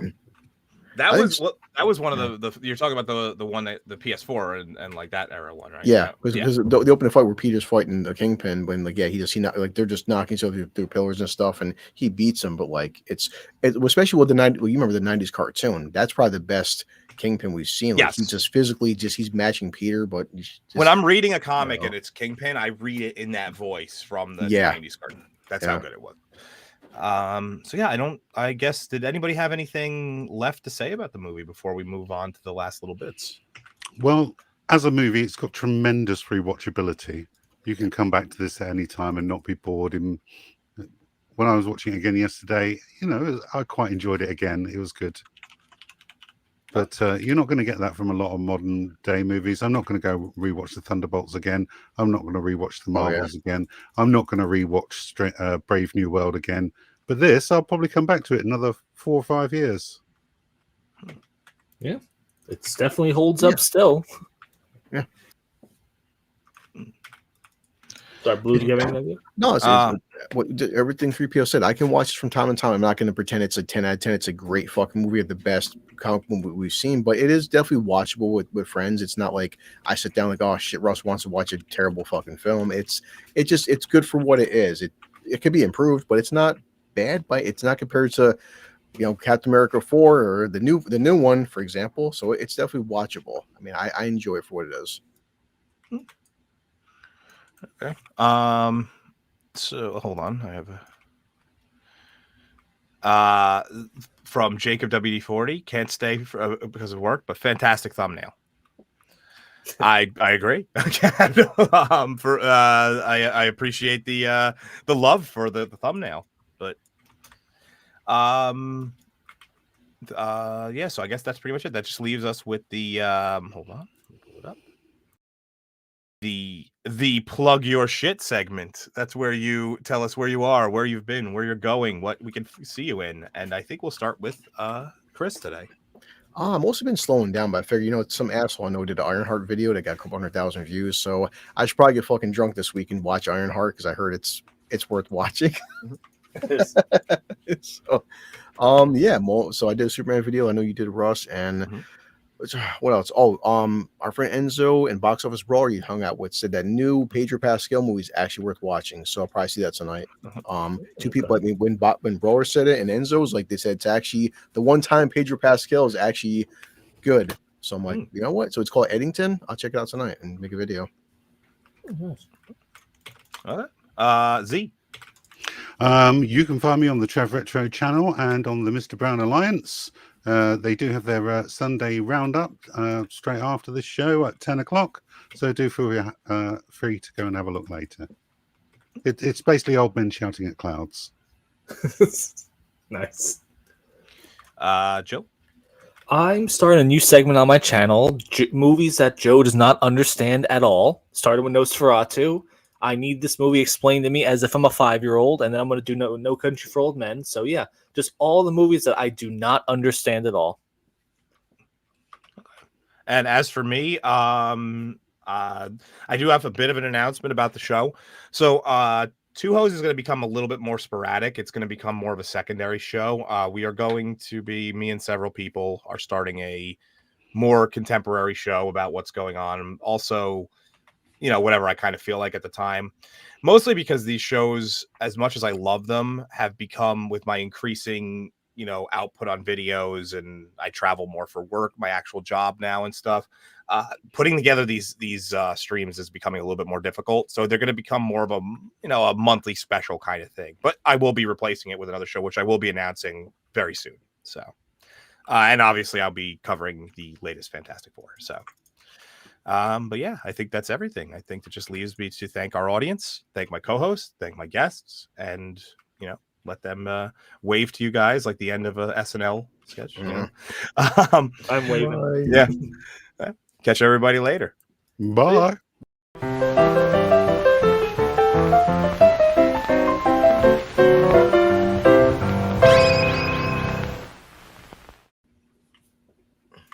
Did it actually end? No, it didn't end.